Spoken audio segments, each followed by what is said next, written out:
Please be seated.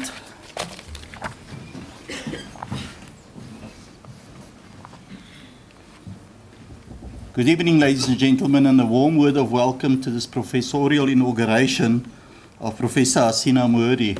She's just explained to me how to pronounce her surname in 4 different tones, pronunciations and a range of other issues, but I'm going to stick to my South African accent and call her Hassina Mouri. But a warm word of welcome to you all here this evening. Let me also acknowledge Professor Mouri, Acting Executive Dean from the Faculty of Science, our inductee. Warm word of welcome to you, special word of welcome to you. Professor Kim Dowling, our respondent from Federation University, Australia. And she earlier indicated to me it's actually only about 19 hours of travel time. It's not too bad. So we also thank you for traveling that distance, being here with us this evening. Mr. Kodri from the Algerian Embassy, colleagues from other universities, senior leaders of our university, members of Senate and other academics, distinguished guests, ladies and gentlemen, a warm word of welcome to you all this evening. It is indeed a great honor and special privilege for me to welcome you to the Professorial Inaugural Lecture of Professor Hassina Mouri. As I do so, I wish to express a warm welcome to her loved ones. We know they're not all present here, but they're with you in their thoughts, special guests and colleagues. This is indeed a proud and joyful, yet a landmark moment for all of you, for Professor Hassina, and of course for us here at UJ and higher education in South Africa and beyond. The inauguration of professors is a public ceremony in which newly appointed professors are inducted into office by the Vice-Chancellor or Acting Vice-Chancellor and deliver their inaugural addresses. The ceremony has its roots in the medieval university and serves multiple purposes. And I would just like to highlight 2 of those purposes here tonight.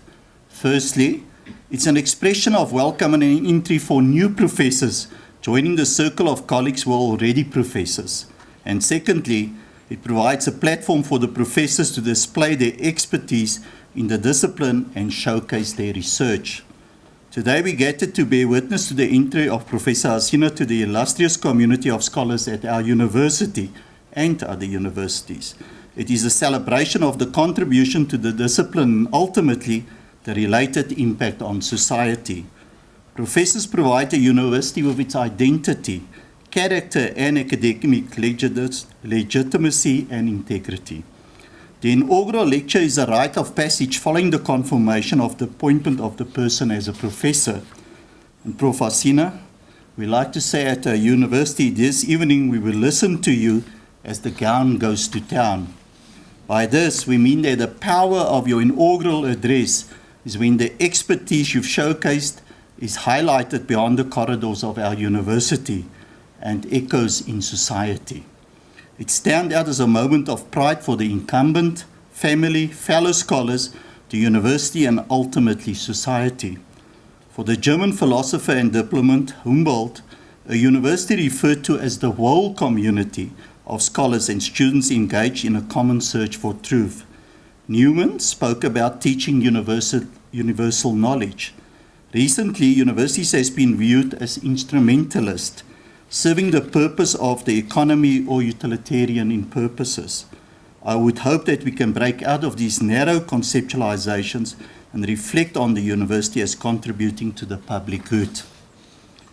Edward said in an article on defiance and taking positions, he offers a formulation of the ideal role of the true intellectual. And Prof Hassina, I want you to listen to this quote that we're going to say. One who commands a vast knowledge of his/her discipline, who is rigorous in the analysis of literature, who is rigorous in the views being an intellectual and also views as a vocation. Apologies, ladies and gentlemen. The intellectual who considers it necessary to step into the public sphere and speak truth to power, namely to question, interpret and understand authority rather than consolidating it. To step out of the boundaries of the academy to connect oneself, to affiliate oneself, to align oneself with an ongoing process or contest of some sort, perhaps with the aim of improving the lot of the oppressed. The intellectual who functions as a kind of public memory to recall what is forgotten or ignored, to make the connections that are otherwise hidden, and to provide alternatives for mistaken policies. End of quote.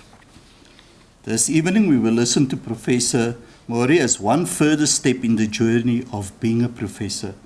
And I want to reiterate, Prof Hassina, that this is a journey that does not culminate following your presentation here tonight. Your journey as a professor actually starts following this inaugural lecture tonight. So ladies and gentlemen, allow me to call on the Acting Executive Dean, Professor Wagenaar, to introduce our inductee here tonight. Thank you very much. Good evening, ladies and gentlemen, Professor Swart, Professor Dowling, colleagues and friends. It is indeed an honor for me to introduce Professor Hassina Mouri tonight. Hassina Mouri was born in Algeria, in a small town near Béjaïa city. She graduated cum laude at University of Science and Technology in Algiers in 1990. As an outstanding student of the year, she was awarded a fellowship to continue her postgraduate studies in France under the supervision of Professor Jean-Robert Guinat and Professor Michael Gerard. Soon after the completion of a PhD, which she obtained with the highest distinction in 1995, she was recruited as a research associate by the University of Helsinki, then by the Geological Survey of Finland, until May 1999. Excuse me. In June, she was awarded a 2-year NSF USA research grant at the University of Minnesota in the USA. However, in 2000, she decided to come back to Africa to take a senior lecturer position in the Department of Geology at the University of Pretoria, as the first and the only female academic in a 100-year-old department at that time. After 8 years at UP, she decided to join the University of Johannesburg, where she accepted a senior lecturer position in the Department of Geology as the first female PhD academic staff member in the department. Hassina speaks Arabic, French, and English fluently, in addition to her mother tongue Berber, and has limited working proficiency in the Finnish language. Since she has joined the University of Johannesburg in 2008, she was elected as a Secretary General of the Geological Society of Africa and Chair of the Organization Committee of the 23rd Colloquium of African Geology. In 2012, Hassina was elected as a councillor for the International Union of Geological Sciences at the General Assembly, which took place during the 34th International Geological Congress in Brisbane. She was nominated for the position by the Geological Society of London and supported by 5 adhering countries: France, USA, Canada, India, and South Africa.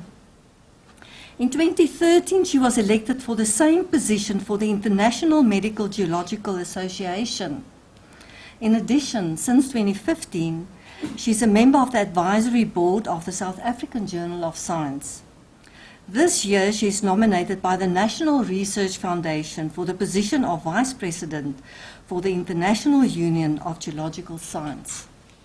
Hassina is a metamorphic geologist by training, and her research work focuses on the study of Archean 2.5 to 3.5 billion years old crustal evolution. Her core interest focuses on ultra-high temperature granulites, when regions of the Earth's crust reaches temperatures approaching or in excess of 1,000 degrees Celsius.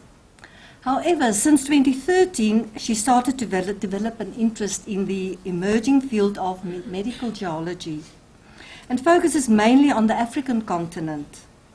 In 2017, she was successful with the NRF application under the Collaborative Postgraduate Training Program to support several postgraduate students from South Africa, as well as other African countries, including Ghana, Nigeria, Kenya, Namibia, and she worked with various projects related to medical geology. She has contributed to over 60 international and national conferences and was frequently invited as a keynote speaker on her recent work in medical geology.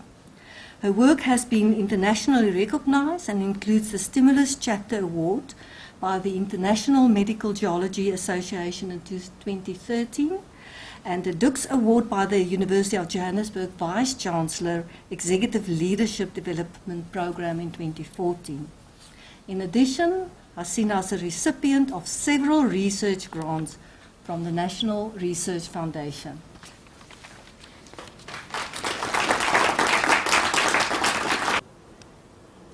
Thank you. Thank you, Prof. Andre. Thank you, Prof. Ina, for this very nice introduction. Thank you, Prof. Kim, for traveling all the way from Australia to be here. Dear colleagues, dear friends, my dear students, a very good evening to you. And thank you very much for honoring me this evening at this special occasion. I'm really delighted to see all of you here, and I hope you will enjoy the lecture and you will not sleep, because I might take more than 40 minutes. Right, before I start with the serious business, let me share with you some images of the very small town where I was born, which is called Sidi Haj Hussein, and a place that I'm very proud to be part of. And for those who think there is no snow in North Africa, in Algeria, they must visit this specific place in January so they can experience the cold by themselves. So here is another picture of where the mountains where I did my field schools when I was a student. I think this will convince you of the reasons why I became a geologist. And of course, this is the main city called Bijaya, which is about 30 kilometers away from my hometown, which I call the Cape Town of North Africa. I believe you agree with me, except that the mountain there is not flat, but it's round, so it still looks like a table. Now, in terms of background, the nomad life starts when I was 12 years old, and this picture is me at that time. I look taller by then, comparing to now. And if you notice that I was wearing orange, so I predicted already by then that I became a retired professor, maybe at the University of Johannesburg. So when I was 12, I left this beautiful village to come to the main city, which is Algiers, the capital. And I was privileged to go to high school that is named after one of the prominent freedom fighters during the war. She died very young, and her name is Hasiba Bimbwali. We share nearly the same name. So I hope I will follow the path, not in fighting for war, but for science. Then I went to university at the same city in Algiers, and this is my first picture, the first month at university. You might notice some changes, but I think I still look the same. Right. The rest of the nomad life is in the booklet, and as Prof. Ina already read it for you, so I will stop there. And I go back to the background, but in terms of professional education and training, which I call my first life. So as Prof. Ina said, I am a metamorphic petrologist by training. And metamorphic rocks, by definitions, are the rocks that went through changes of their composition in terms of mineralogy and texture through time in response to the change in the physical environment, such as pressure and temperature. These changes are recorded in the textures and the mineralogy of these rocks, and they are very important to the understanding of the formation of the mountain belts through time. So this was what I trained about. And I was mostly looking into the interpretation of the textures that I see in these rocks to understand the message from the lower part of the crust, because the rocks I have been studying, they come from deep in the earth. So the only message I can get is through the textures, and then I translated that into modeling through these spider nets that you can see there. So I have been doing this job for over 20 years or 25 years, being a spider woman, and only other spiders understand me. So in 2013, I decided to change my scientific religion and become a medical geologist. And that is what I call my second life. And this is what I'm going to try to share with you this evening. Try to share the knowledge I gained and I learned actually through my involvement in this discipline. Let me start with this quote of an American epidemiologist who says, "The genes give us the guns and the environment pulls the trigger." By this, I mean, or we medical geologists mean, that we cannot underestimate the role of the genes in the diseases that one can have, but the environment is very important. So these environmental factors that are the triggers of any disease or can be the causes, subdivided into two main types, which we call anthropogenic, which are mainly caused by man-made, such as pollution and mining activities, industrial activities, synthetic fertilizers, uncontrolled industrialization, and so on. Anything that is caused by a man. And then we have what we call geogenic or natural factors, which are geological processes, factors, and material. To this, I single out mining because it covers both. If we don't have natural resources, we will not have mining activities.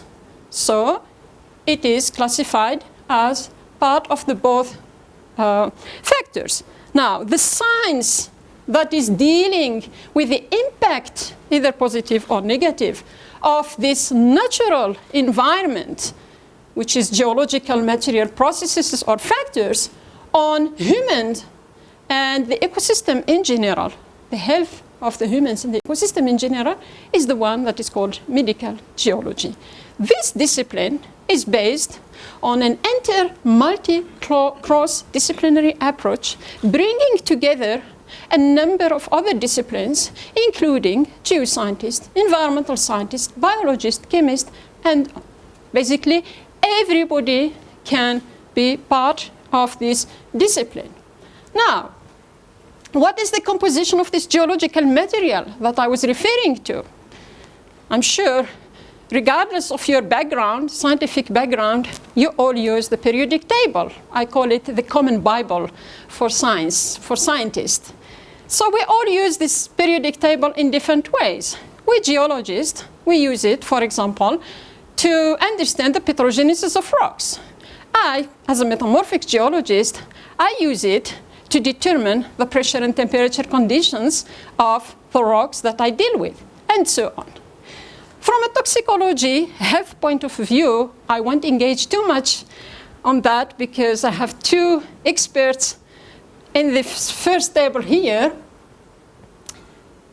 We have basically two main groups of mineral elements which are either essential to our health or toxic. Okay?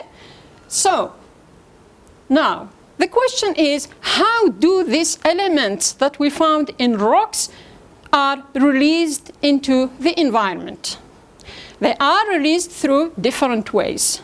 The first one is through weathering of the rocks, because chemical elements are the building blocks of minerals. Minerals are the building blocks of rocks. So rocks, by weathering, they release their chemical elements into the soil. And when they accumulate in the soil, when they get into the soil, they get accumulated into the plants. And depending on what's in the soil, it gets into the plant. And then, of course, the dust. The dust is made of nanoparticles of what is in the soil. So whatever is eroded and weathered into the soil gets also into the air. And then we also have the interaction with water. Rocks and soil interact with water. So element can be leached into water and gets concentrated there. The other way to get these chemical elements into the environment, whether they are essential or toxic, are all kinds of geological processes such as volcanic eruptions, earthquake, dust storms, floods, and so on. I add to that, again, the mining activities which enhance the release of the chemical elements into the environment. What are the pathways of these elements? How do those elements reach our body? This is what we call pathways in the medical geology language. There are three main ways, either through dermal contact or drinking of water or irrigation. If we irrigate plants with water that's enriched in toxic elements, we get what's in there. Ingestion through food chain. Some people, I will illustrate at the end of the presentation with real examples, some people eat soil, they eat rocks, besides the food that can accumulate certain elements, and then inhalation through the air. So, but the next question is, what is controlling the impact of these elements into, on our health? There are two basic laws of toxicology. As you can see, I start already bringing some different disciplines into geology, which make you understand the meaning of medical geology. So the laws of toxicology are two. The first one is the right dose. Harmful health elements can result from high or low doses of essential elements. For example, if you have too less or too much of, let's say, calcium, for example, it can be harmful to you. You have to have the right dose. And then the toxic elements, which are no ways, they are harmful, no matter what.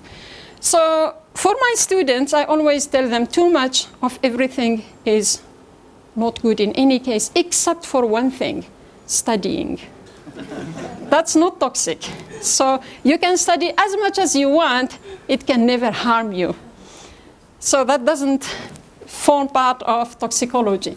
The second rule is the exposure.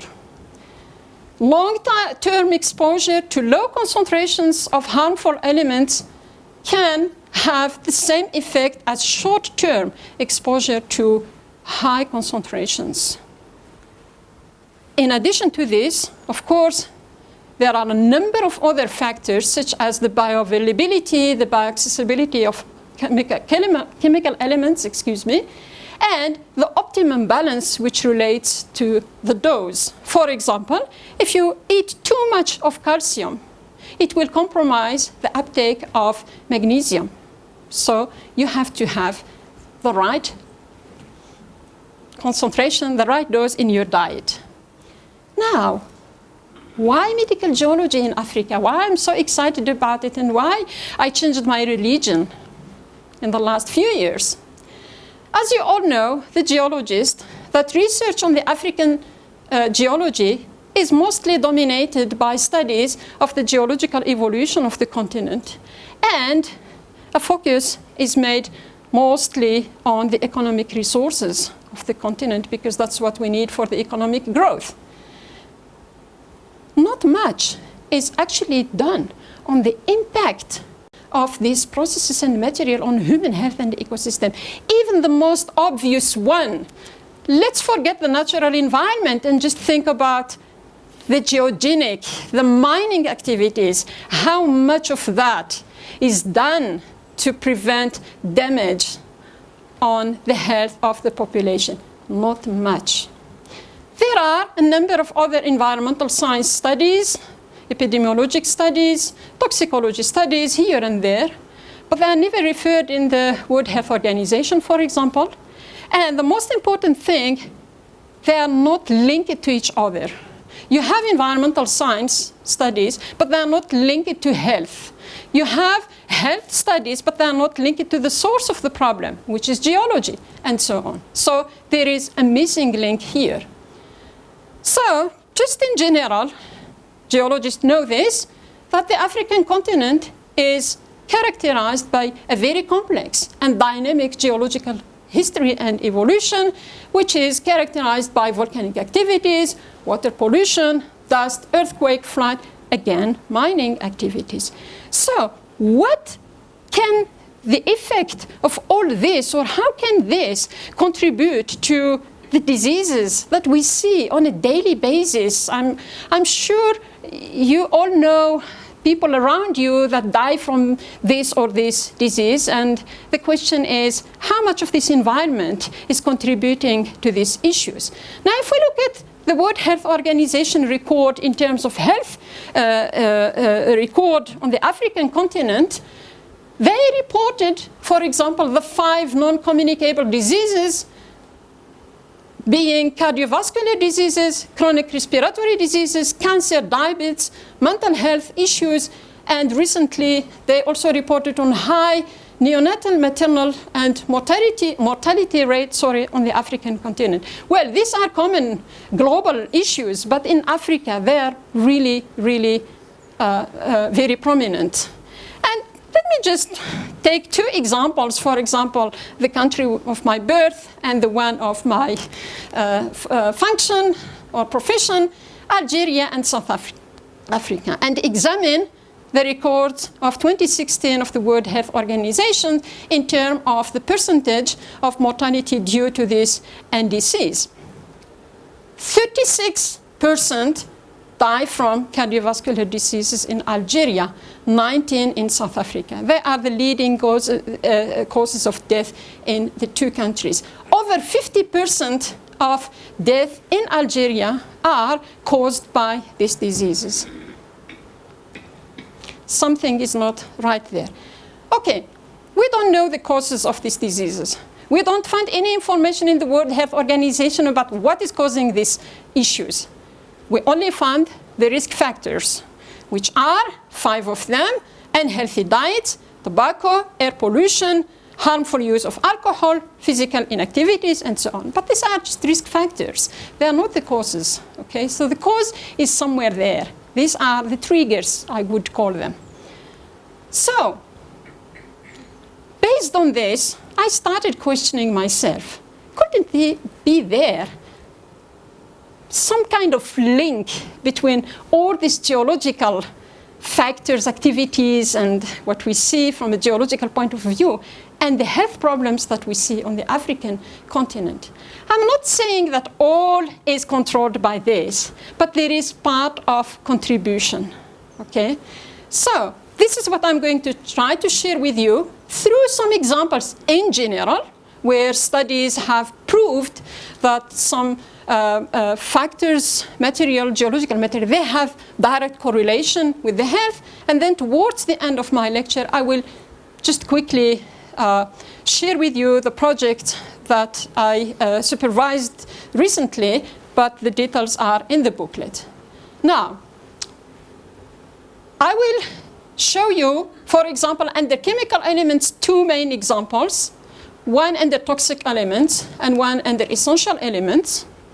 And then under minerals, I will highlight 2 examples, and also under geological processes, I will also highlight briefly 2 examples. Let's look at arsenic. All of you know arsenic is a toxic element, okay? And it's found here in the periodic table, close to selenium, which is a very important element to our health.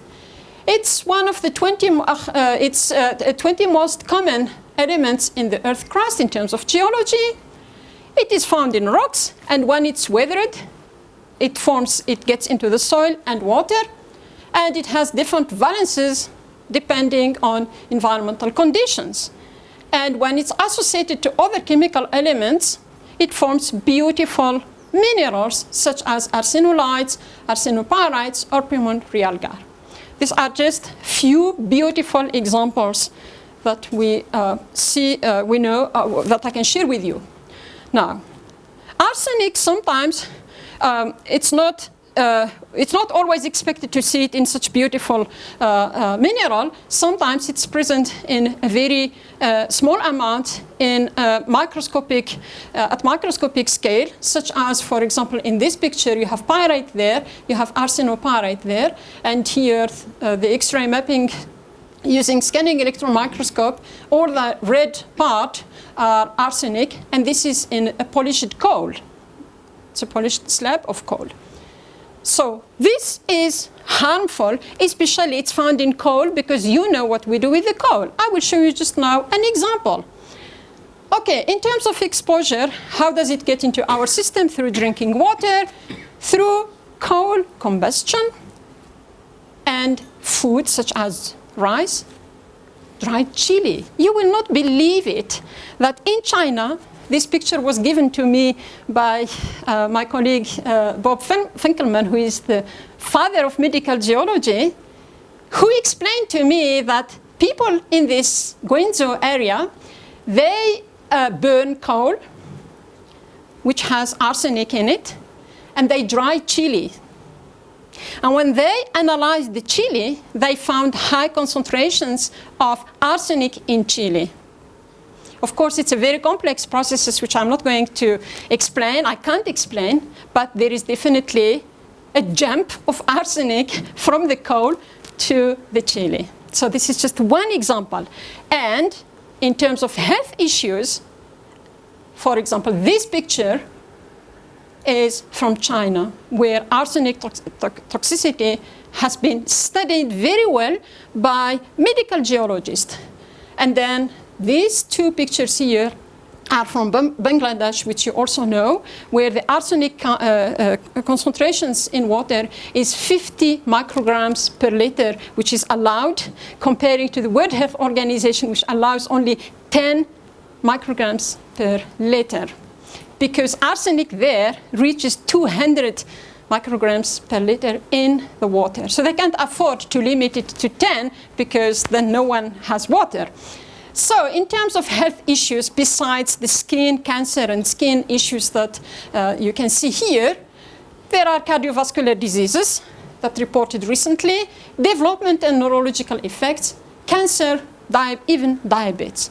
Now, if you think about those 4 non-communicable diseases that were reported by World Health Organizations, isn't it there? Can arsenic be one of the reasons? Okay. Now, we look at Africa. The work done by the British Geological Survey in different parts of Africa, especially in Ghana and Burkina Faso, showed that the concentrations of arsenic in water can reach up to 1,630 micrograms per liter. So can you imagine? And this is found in natural systems, gold mineralization. Okay. Now, I looked at the record of the World Health Organizations in terms of these NCDs diseases, and the Ghana and Burkina Faso have nearly the same rate of mortality in terms of cardiovascular diseases, for example. Exactly the same rate for cancer, exactly the same for respiratory diseases, and so on. These two countries are neighbors, and they share exactly the same geology. Now, the question we ask is, what about the other countries that are around? Ivory Coast, Mali, Togo, they are all sharing, in geology there are no borders. Okay? Everybody shares whatever is there. So maybe they also share this. Okay? So now the next elements that I would like to share some knowledge about is lithium. I'm sure you all heard about lithium from a health point of view. Okay? And if our DVC is here, or our VC, he will be very happy that I'm speaking about this, because it's a key element for electric vehicles industry, which is fourth industrial revolution. So from that point of view, we are happy. Where does lithium occur geologically? It occurs in over 100 lithium-bearing minerals. It's a rare element. We don't really talk too much about it. We don't study it in geology because it doesn't really help us with our stories geologically. but health-wise, it's very important. So it's found in a mineral that's called spodumene, and mostly in rocks that are called igneous. Pegmatite are the most typical hosts of this element, and of course in soil and water, especially in geothermal waters, because apparently the heat helps the elements to be leached much easier into the water. Now, from a health point of view, this element, deficiency of this element, it causes mental health disorder, depression, and which can lead to suicide. According to the World Health Organization reports, by 2030, depression will be the leading cause of disease burden globally. So we have to do something. And lithium is used as a mood stabilizer by psychologists and psychiatrists. Now, what happened in terms of studies about these elements in Europe? They really cared about it. For example, they mapped the agriculture soil, grazing lands, and stream water, and looked at the concentrations of lithium in these 3 different medias. And they also looked at the most common mental health issues in these different areas. Interestingly, if you can see here, this part, the southern part, the red and the pink here are all lithium-rich environments. Okay? In north, not much of it. That correlates negatively with the mental health issues. More mental health issues, even suicide in north than in south.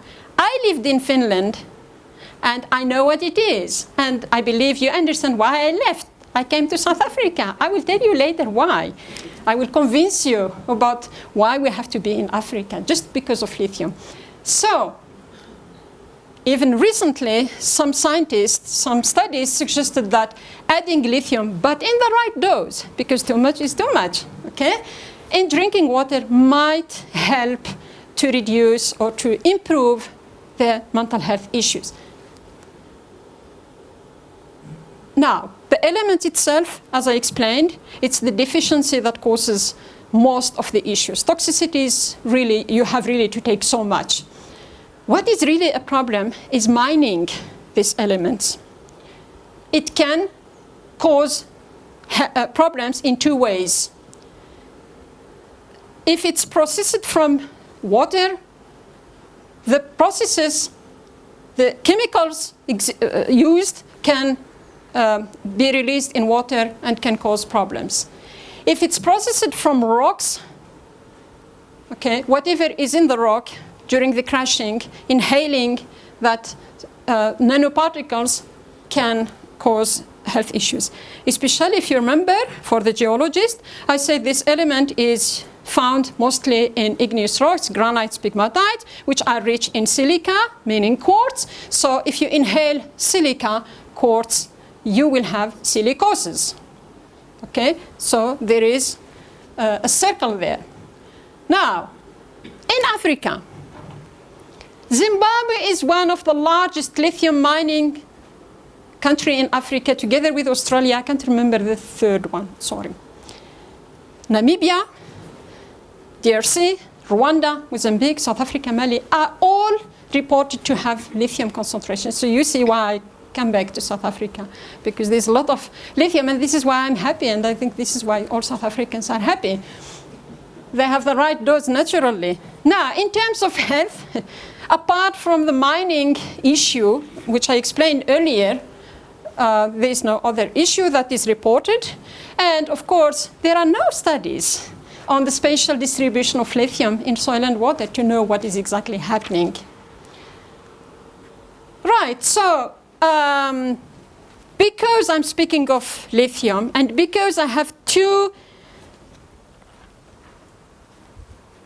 colleagues with health background here, I want to convince them that medical geology is very, very important. And I want to convince them that rocks geology is also health. So I brought for them pieces of samples that I collected myself somewhere in South Africa. I won't tell you where because I don't want you to go there and start business of lithium mining. This piece of rock has a mineral that's called spodumene, which is the most common lithium-bearing mineral in nature. So I give it to you. This is from Prof. Andre. This is Prof. Ina. I hope by now you really believe me. I'm smiling. Exactly. I can see that. I'm not giving to you because you look depressed. I think you are the most happier people I know here around me. But I just want you to have it as a gift from me. And of course for Prof. Kim, she's convinced, but it's a memory from Africa. So maybe she comes back again to keep her smile. But Australia is one of the leading countries of lithium mining also. That's why she's always smiling. So now I move to the minerals. The minerals, we have two types. The asbestos, which you know, which is a commercial name, okay? And then another one that I will elaborate a little bit more on. So minerals have a harmful effect on our health depending on two things. They can be harmful because of their chemical composition or harmful because of their form. If they contain any of the toxic elements, I spoke about arsenic earlier, but lead, mercury, cadmium are also toxic. If they are associated with other chemical elements, such as sulfide, for example, they form very nice minerals. This is galena, this is cinnabar or primo, and this is grenokite. I pronounce it in an Afrikaans way. I won't elaborate on that. I just want you to see that chemical elements, once they are combined with others, they can form minerals that can be also have some harm on our health. Then the ones that are harmful because of their forms, as I said, these are asbestos and zeolite. So here are just some pictures of these beautiful minerals. This is called antophyllite, this is chrysotile. This is enhanced specimen, and these are scanning electron microscope images, so you can see the fibrous form of the minerals. And they all occur in metamorphosed mafic volcanic rock. So maybe you understand now why I left metamorphism and became a medical geologist, because I have been working on this exactly same rock from Limpopo for 8 years. I crushed it. I broke it with a big hammer. I carried it on my back. So maybe I have some antophyllites in my lungs, but at least I'm old, so it doesn't really matter. And then the erionite, which is part of what we call zeolite group, and it's found in amygdals, cavities, and pore spaces, like what you see there, in volcanic rocks. Just remember this word, volcanic rocks. I will say more about it later, as alteration product, and it can also form as weathering of volcanic tubes. It's also a beautiful mineral. Under the scanning electron microscope, you can see how fibrous it looks like. Now, in terms of health, most of the lung cancer, including mesothelioma, have been attributed to the asbestos minerals. However, recently, erionite was also found to be one of the most dangerous, actually, mineral that causes up to 50% of death in Anatolia, in Turkey, because of mesothelioma, and because these people, they live in houses that are made of volcanic tubes. So they inhale on a daily basis doses of erionite, and because its effect occurs 10, 15, 20 years, people don't realize it actually. They die from cancer, and it's cancer, and that's it. And basically, when someone dies, we don't really look at the cause. We just dies and dies, that's it. So, right. So now, Africa. Back to Africa. The occurrences. The African continent is full of metamorphosed rocks of volcanic nature. Later on, I will show you some maps. And through natural weathering of these rocks And the dust storms, you have seen, we have experienced this, I will talk about it later, just last week. In Kenya, close to the Kenyan Rift Valley, which is a volcanic area, we have dust storms.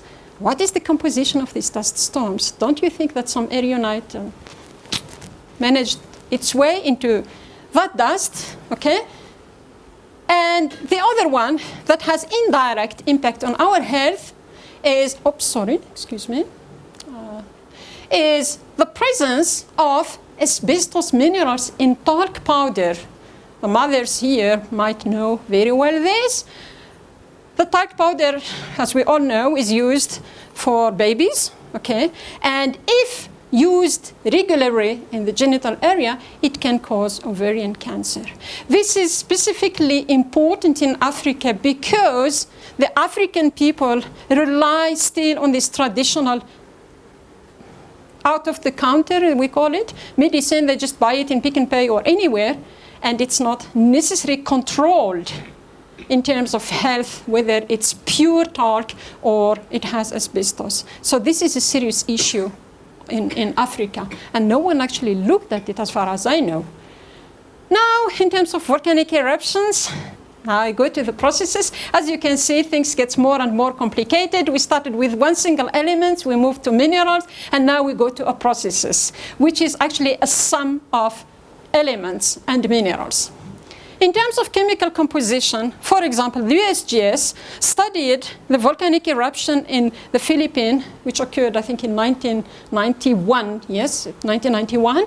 And they examined the cloud, and they found that this eruption caused the release of tons, 100,000 tons of cadmium, mercury, arsenic, fluorine, vanadium, selenium, zinc, iodine, and so on, just in the cloud, in addition to the toxic gases. And from the epidemiologic and toxicology studies, we know that they cause all kinds of health issues, and most of them are those health issues that were reported by the World Health Organization. So, in addition to this, the long term, these rocks, when the lava comes, it crystallizes, it forms rocks, okay, solid rocks.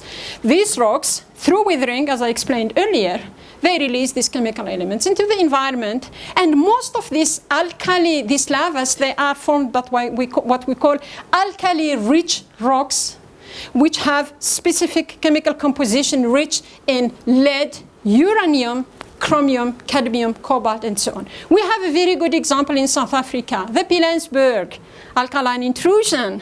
If you look at the radiometric maps, you will see it's screaming. It's highly radioactive. Okay, I have a PhD project that is busy on working on medical geology project on that area. I hope she will finish one day. But it's one very good example in South Africa. And if you look at people that come from Northwest, if you want to know where they come from, if they are shy to say they come from Northwest, look at their teeth. They have fluorosis because of the fluorine in the water. And that's part of this kind of alkali-rich environment. Now, the mineralogy of these rocks, as I already explained, it contains asbestos and erionite. That's why I said earlier, retain the word volcanic, because we come to it. These minerals are typical of these rocks.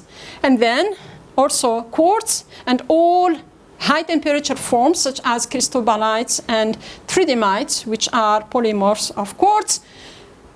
If they are released into the environment, they cause silicosis, and many others. I can't elaborate too much on that. The volcanic ashes occur as very, very tiny particles, and depending on the size of these particles, okay, when they are inhaled, they reach different parts of the lungs, and the deeper in the lung they go, the more damage they cause. In Africa, volcanic activities in Africa, we are all aware of what is happening as geologists. The African continent is actually classified as one of the top 5 volcanic regions in the world in number of people that are living very close to volcanic eruptions. For example, within a distance of 5 to 100 kilometers. And some of these volcanoes are still active. For example, the Nyiragongo volcano in DRC, which is here, which is only about 20 kilometers north of Goma city. Goma is there. Ngorongoro volcano is there. And the other one, which I really cannot pronounce, is found there. So you can just imagine the impact of this, the long and short-term impact of these eruptions. And now on this map here, all what's red here, this is the East African. Okay, I'm now like Zuma. Listen carefully. The African, okay, never mind. You know what I want to say. So, this is the most active part of Africa in terms of volcanoes, the East African region. And we have some here. All the red spots are actually volcanic rocks. They are not active, but they are formed through volcanic activity. So you can just imagine what can happen. So in terms of health, apart from the short-term health impact that can be caused through toxic gases that are released during the eruptions, such as what happened in the Lake Nyos in Cameroon, where over 1,000 people and animals were killed, the long-term impact of these rocks, as I said, alkali-rich rocks especially, but other rocks also do. Each rock has a specific composition where too much is too much, okay? Except for fluorosis, which is actually quite well studied, I must say, and also not quite well in all Africa, but in certain regions, like, for example, also the thyroid dysfunction, which is caused by iodine-related issues. That's also relatively known. But other elements, no, we don't know, actually. We don't know much. Now, the dust, the other processes that I want also to highlight is the impact of dust. I mentioned about it earlier. So apparently, according to the USGS, which is the Geological Survey of America, each year, several 100 million tons of dust transported from Africa to the Caribbean, Central America, and South America. So this is the only thing that can migrate to America without a visa. I don't think Trump can build a big wall to prevent this. He might prevent people, Africans, to go to America, but he will not be able to stop the dust. This is our weapon, actually. Any case, in terms of health issues, apparently, according to the SGS, there is a continuous decline in the coral reefs in the Caribbean and the quality of air in America and the Caribbeans in general. And as I explained earlier, Africa is rich in terms of silica-rich dust because of the granites, the pegmatite, and so on. And the volcanic rocks, mafic in composition with their mineralogy, asbestos, erionite, and so on. So who knows what's in this dust?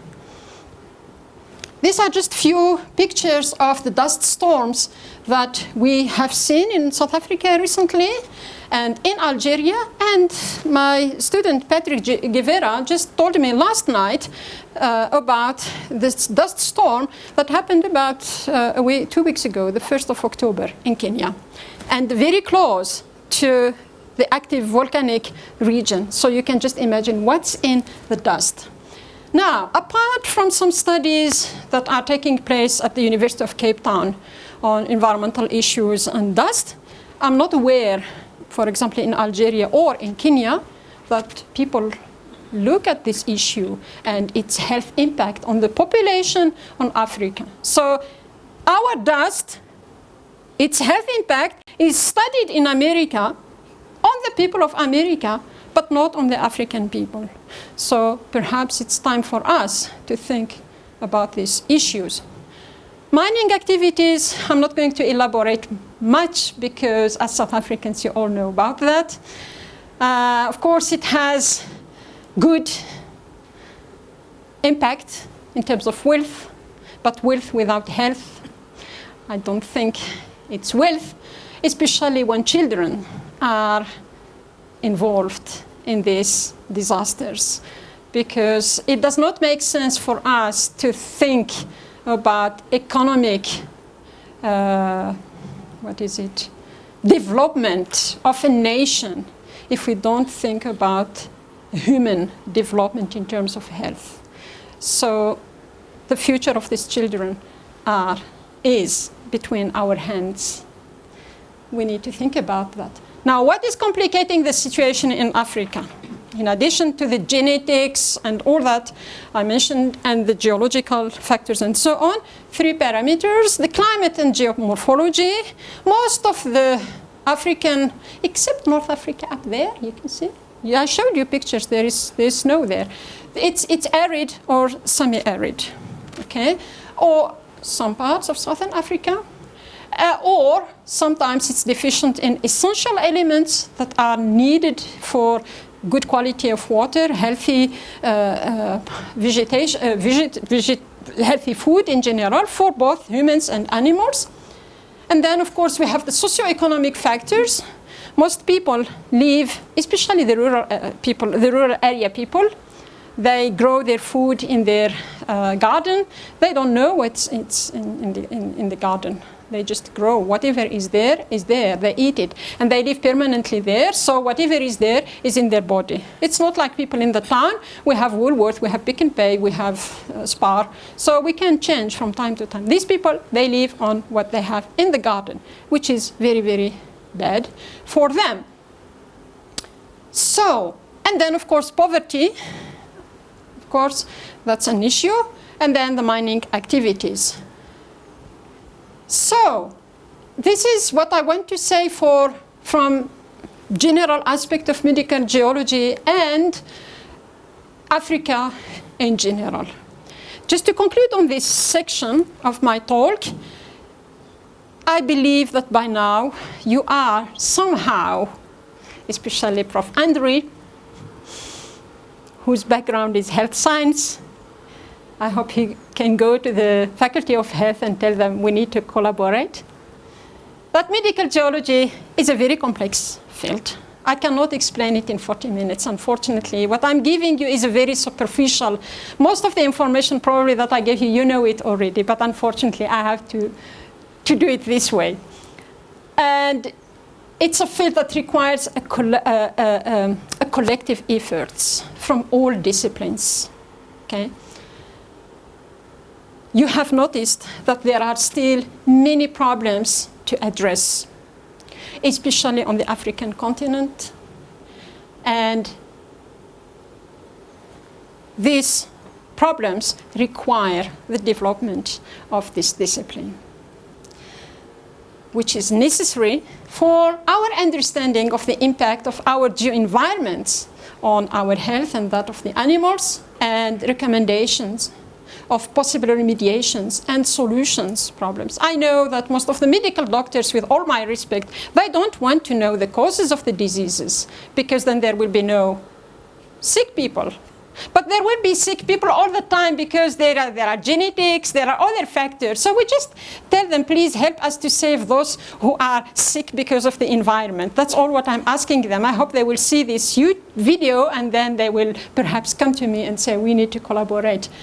In addition, by understanding, the discipline helps us to broaden our understanding of the diagnostic spectrum and therapy for many common health issues, as I say, that are caused by environments, and therefore contribute to the prevention of further health issues and even loss of life amongst future generations. If we save 2 people out of 100, 1 person out of 100, I think we should say, bravo, we achieved something. Otherwise, I feel personally, if I don't do anything, I feel accomplice. And then funding, again, medical geology is all about funding the causes of the diseases and solution of some common health issues that are occurring on the continent, might help us to limit the social impact as well. And the economic impact. Can you imagine the number of millions of dollars are used to build hospitals for cancer and for mental diseases? If that million of dollars is used to close a mine or remediate a mine, isn't it much better? I think for me it's much better. So it is in this line that I took the initiative to develop very modestly the initiative of medical geology in Africa. Okay? I might not have achieved much through this discipline, through this initiative. I might not achieve more before I retire. I might not publish papers in Science or Nature that university will be proud of. But I trained and I will train more students in Africa that will be the ambassadors of the discipline. And these students, some of them are sitting here today, are the one who I trust and rely. They will take the message home back to their small village where they come from. If they cannot hold important, powerful positions, they can still educate people around them and save their lives. So they are the ambassadors of medical geology, and this is my achievement.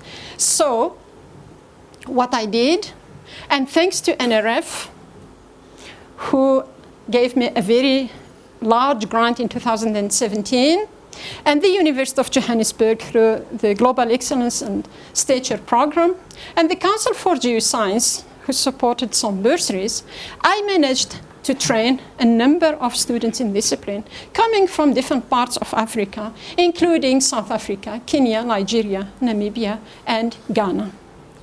I will go very quickly through their project just to introduce the students to you, especially those who completed their degree with distinction and publications. I also want them to feel very proud of the accomplishments. And the others who haven't yet completed, I wish them all the best, and I hope they will finish, and I will make another, I promise I will promote them in another occasion. So this is, for example, in South Africa, we looked at the impact of radon and uranium on health in the gold mine tailing in Krugersdorp. And this project was conducted by Pabalu.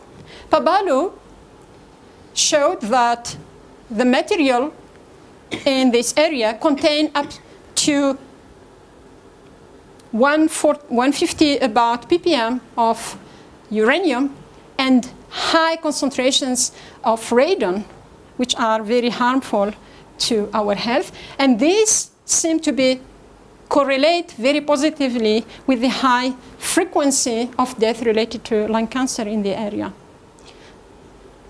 So her work is now under review for publication in special issue on perspective on environmental and health, human health.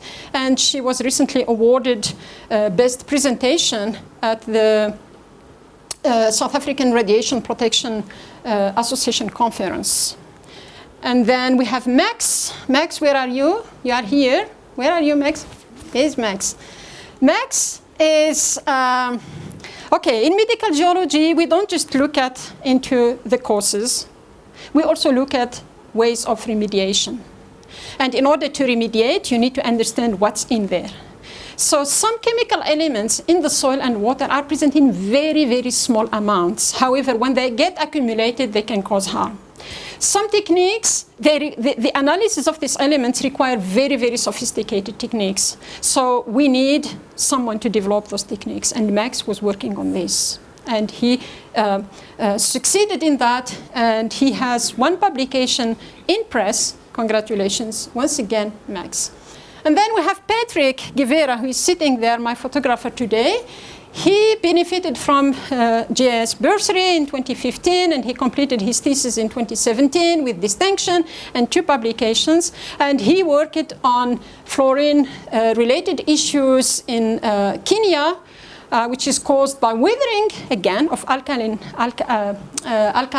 volcanic rocks. And he demonstrated through a health study that there is a high prevalence of dental fluorosis, up to 80%, and mostly the severity is recorded in older patients than the young one. So you can see these are his water samples. They're all above the World Health Organization recommended values. Patrick is currently busy with his PhD, together with Prof Kim as a co-supervisor. And then we have Mary from Nigeria, who worked on iodine-related issues and water in southern part of, southwest part of Nigeria. And based on, of course, the iodine, as you can see from the graph here, there a number of samples have very high concentrations, and you know, when we have too much iodine in water, it causes what we call hyperthyroidism, and that's dysfunction of the thyroid gland. But in addition to that, she revealed that the water contained a high amount of arsenic and even lead. So it's not just iodine.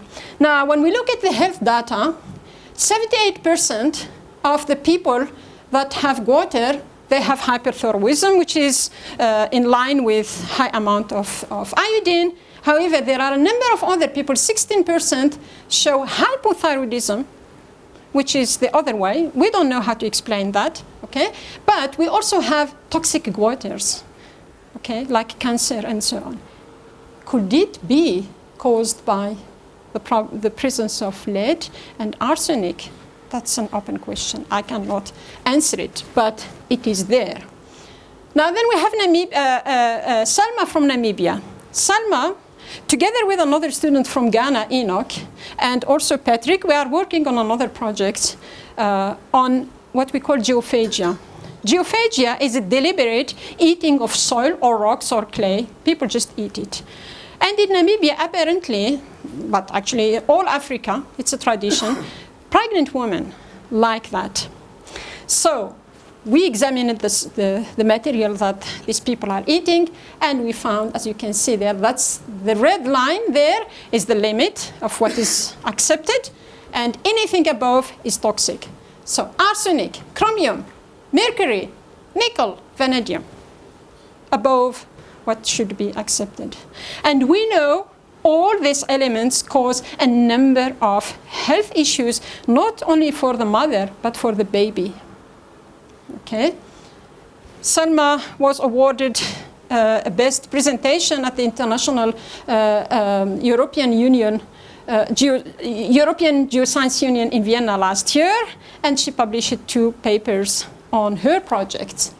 Now, just to conclude on the publication side, there are over 30 abstracts and peer-reviewed papers in international journals and books, chapters, that are published by this group since 2013. And they are all available in the booklet I gave you and on Google Scholar if you want to have a look.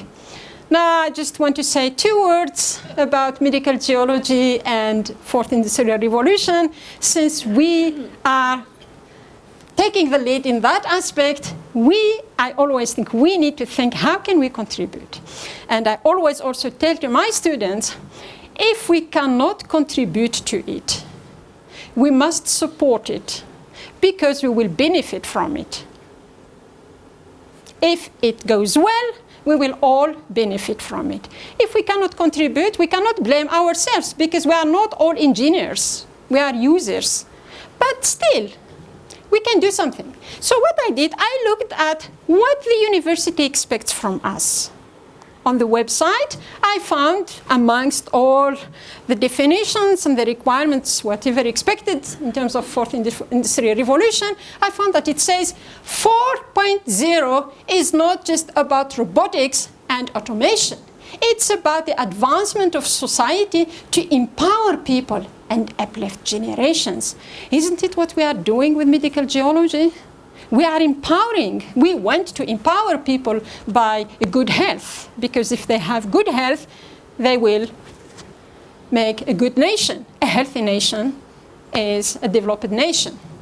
Now, from our side, we believe that in addition to what we are doing as a community engagement kind of project, we believe that we will contribute to the big data, okay? And in Africa, I showed you the maps of lithium in Europe, okay? We don't have that in Africa. And that's exactly what we need. We need to look at the concentrations, especially of these trace elements and toxic elements in soil, water, and rocks, and establish a spatial distribution of the health associated to this element and see whether there is a correlation. Then we can really identify where the environment is really contributing and where it doesn't. And then, of course, the power of computing and modeling, because we also do modeling, will contribute to a better understanding of the interaction and effect of toxic elements in the environments on humans and animals' health in general.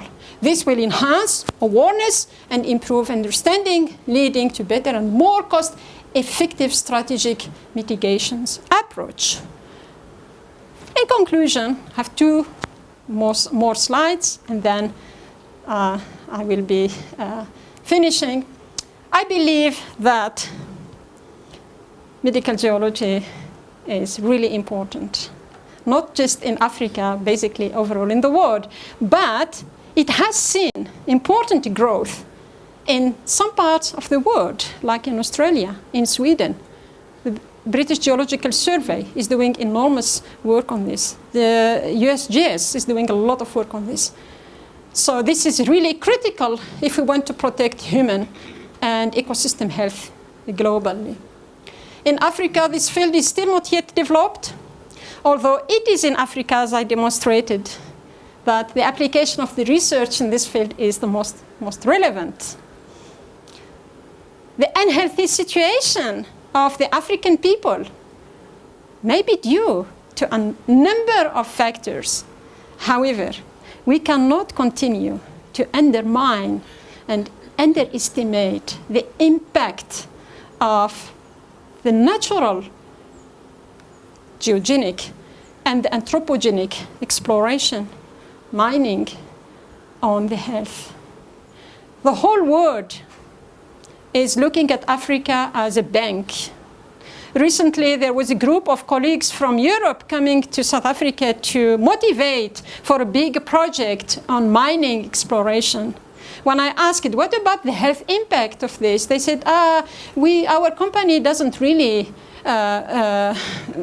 consider this because it's not a priority for them, because these things are not happening in there. They happen in Africa. So that's why I believe, as I wrote it in the booklet, it's to us Africans, researchers, policymakers, to take the lead and define our priorities. Is it the health that's important, or is it the gold? Yes, both are important.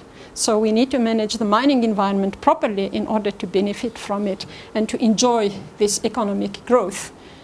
So we need to do this to ensure appropriate development, to ensure good and safe use of African natural resources, to ensure that our communities are not affected by the exploration of the natural resources, and to educate them about the risks and the benefits of such activities and the natural geological material in general.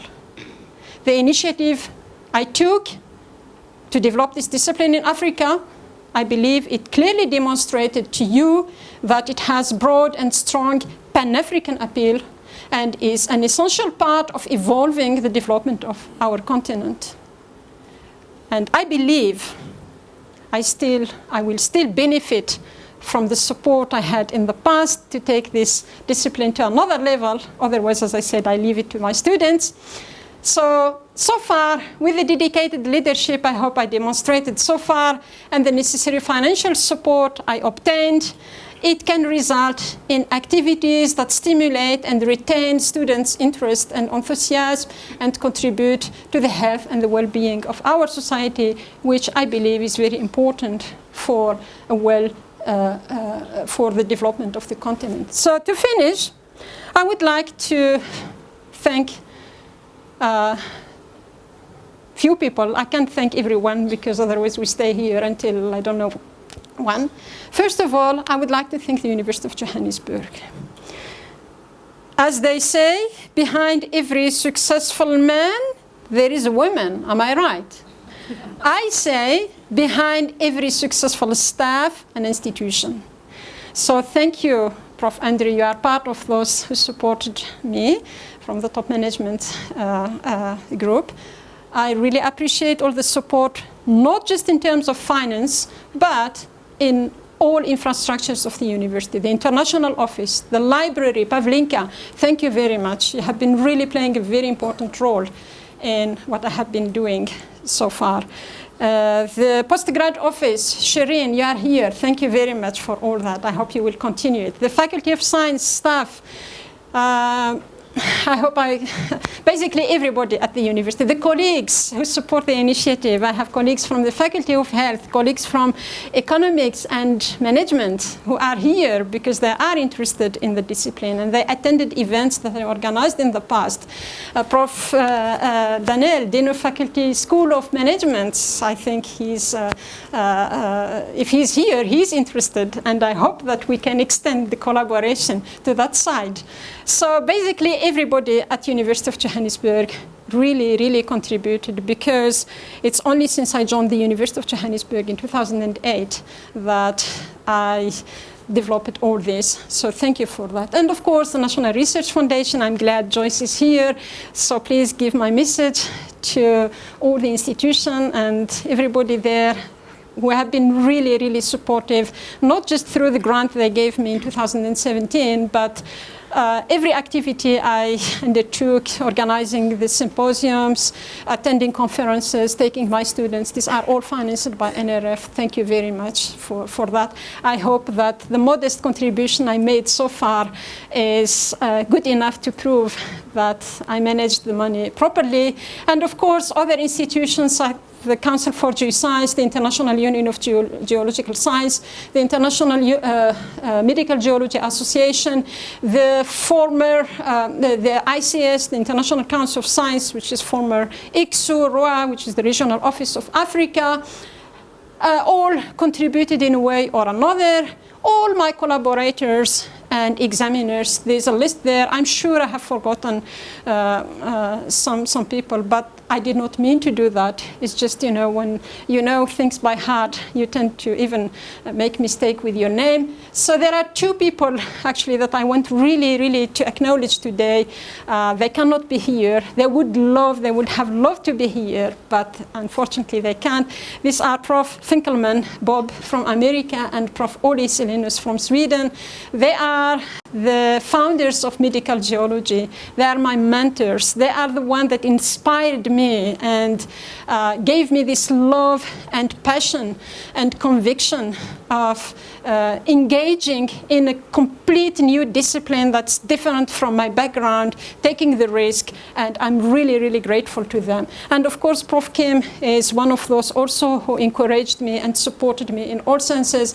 And there is someone at University of Johannesburg that I also would like to mention this evening. She's not with us, unfortunately. She's in China.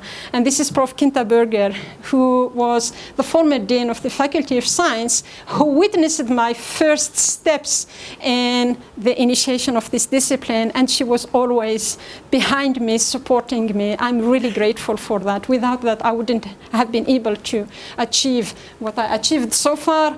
And of course, my students, thank you very much for taking the risk to be under my supervision.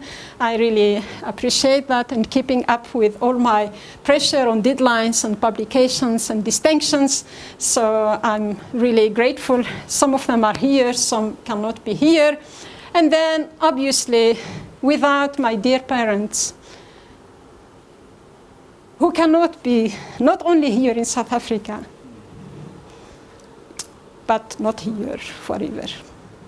without their love, their support, their kindness, their encouragements, wherever I have been as a nomad little girl, I left them when I was 12 years old. They were behind me, supporting me in all senses, in all ways. I'm grateful, and I love you too much.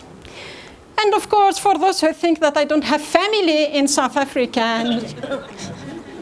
I'm grateful to my little babies, Minu 2 and Zino, and Minu 1, who keep company to me when I'm at home. Most of the time, I like to work at home because I have this great company.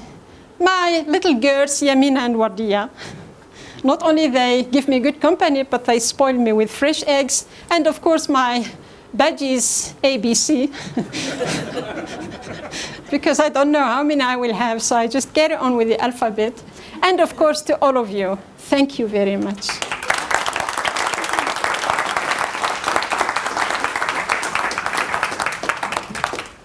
Professor Andre Swart, Professor Ina Wagner, distinguished guests and colleagues. A new science discipline doesn't appear out of thin air. It evolves, it grows, it sees a need, it fills a niche.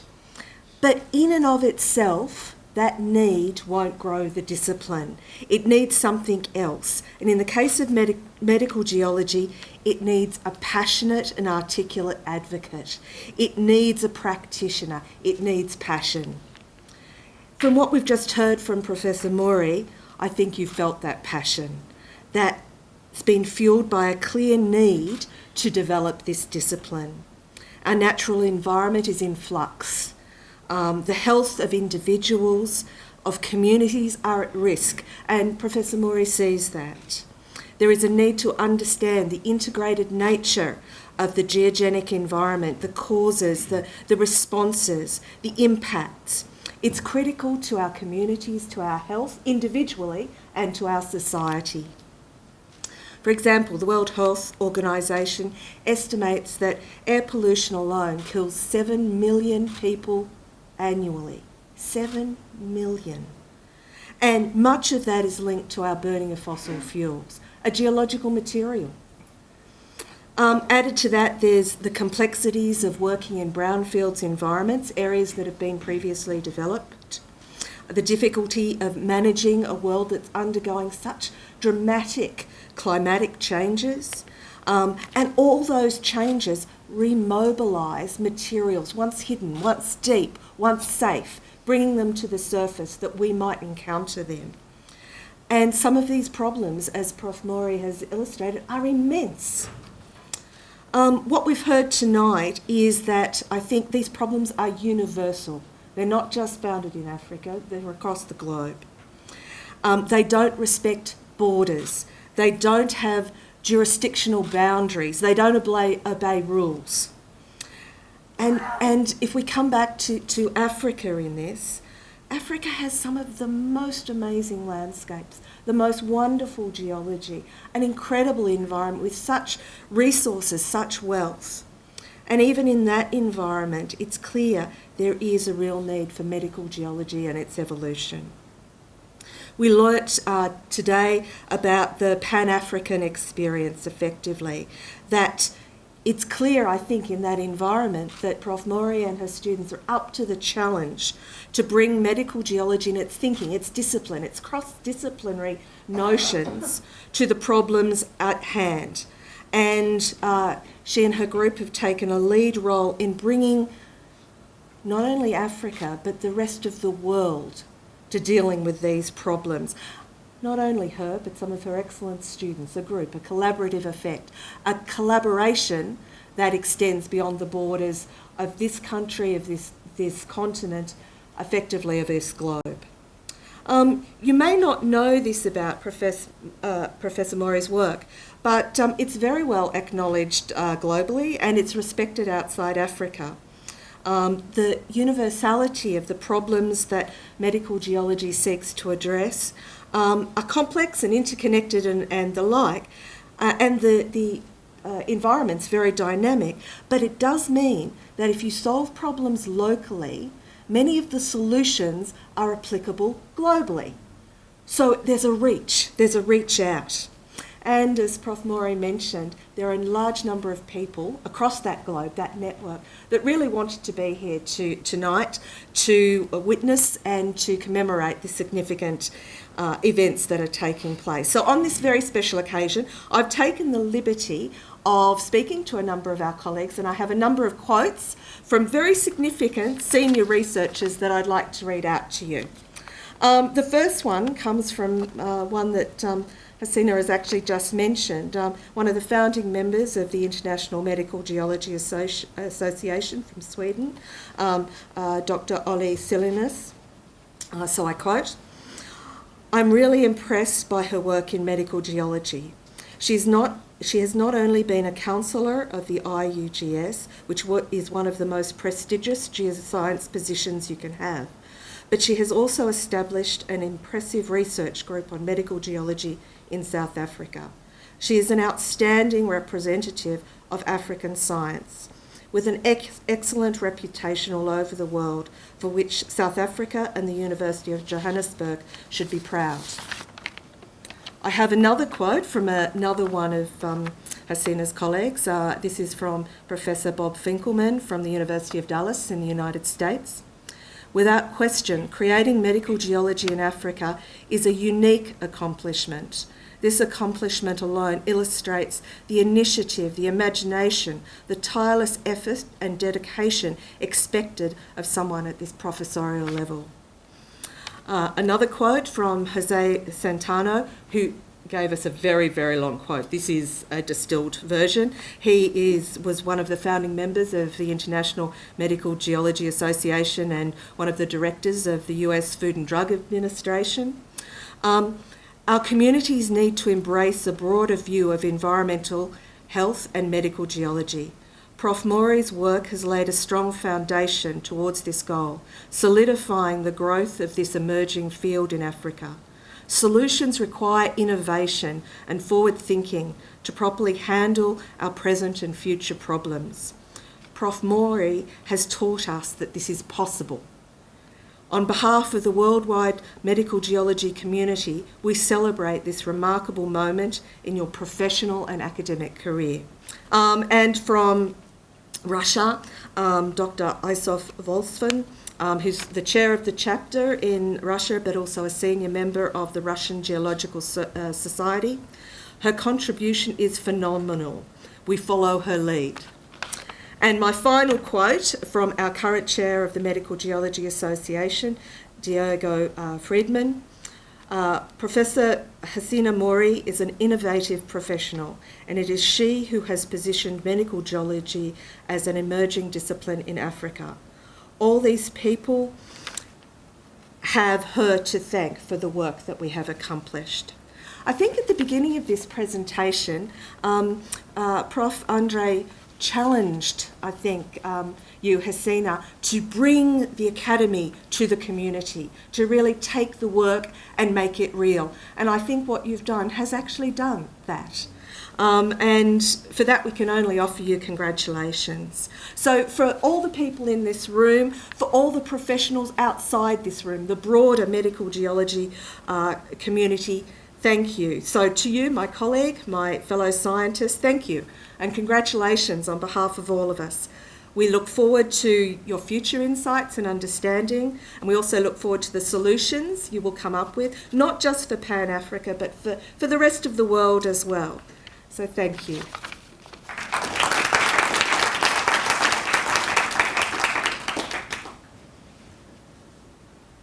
So ladies and gentlemen, you would have noticed when we entered the auditorium, Prof Hassina wasn't wearing a gown.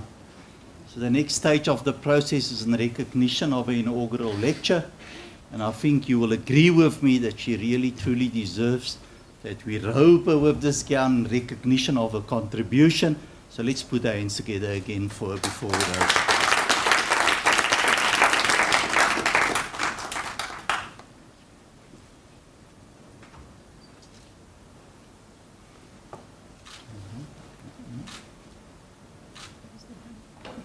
Got it?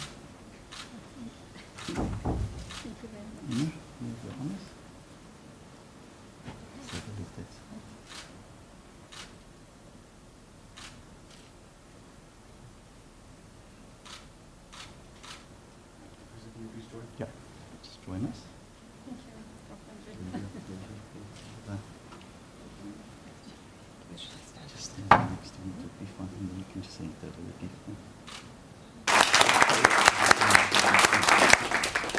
It's just a small bit.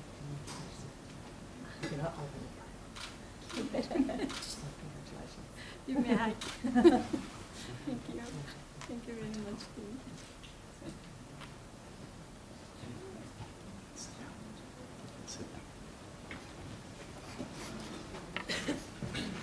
Taking my medicine along with me.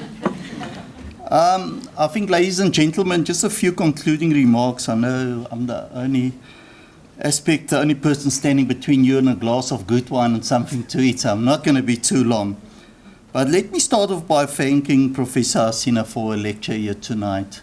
I think she's given us a complete different insight into what medical geology is about. And I would just highlight a few things that was also reiterated by Professor Kim. The first one is your passion for the domain.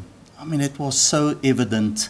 But not just the passion, the continual enthusiasm with which you spoke about the work that you are doing. I think that's really encouraging. I think our students are very fortunate to have you lecturing to them and supervising their work, because there's a real passion and enthusiasm there. You spoke about your second life, but I hope you continue with this passion and work that you're doing in a third and fourth life, and that all of that will be at the university. Because I do think in the next stage we should look at a multidisciplinary intersectoral approach, taking this work forward within the university. And then I just want to highlight once again, thank you for bringing to the attention once again the real challenges facing not just South African society, but society in general when we look at the NCDs and mental health challenges and a range of other issues. And you'll be very happy to hear that I'm part of a project within the Faculty of Health Sciences where we're looking at lead in the environment. And one of the key drivers is we're looking at aggression in young adolescent males and the impact lead has on that behavior of theirs. Professor Kim, thank you for highlighting the very important aspects, but just the two issues, the real niche value and the adding value, but also how that value add has reached the international shores, which really talks about the value that is being added. Let me also take this opportunity to thank the Faculty of Science, the Executive Dean, the Vice Deans, the HODs, for creating an environment scholars such as Professor Hassina can flourish and achieve these levels to full professors. So please convey our thanks to everybody around that. And then, of course, everybody that's attended this evening. I was wondering why everybody's sitting on my right-hand side, but I do understand that our professor that was professing wanted to have the audience on her viewpoint here, so you can look at it from that point of view. Your presence here is much valued and appreciated. Thank you very much. Ladies and gentlemen, refreshments will be served in our room to my right as you leave the venue. And also, as you leave the venue, our new professor will be at the door where you can extend your word of congratulations to her. She will be waiting there. And may I ask you to please rise as the profession leaves the venue. Thank you very much.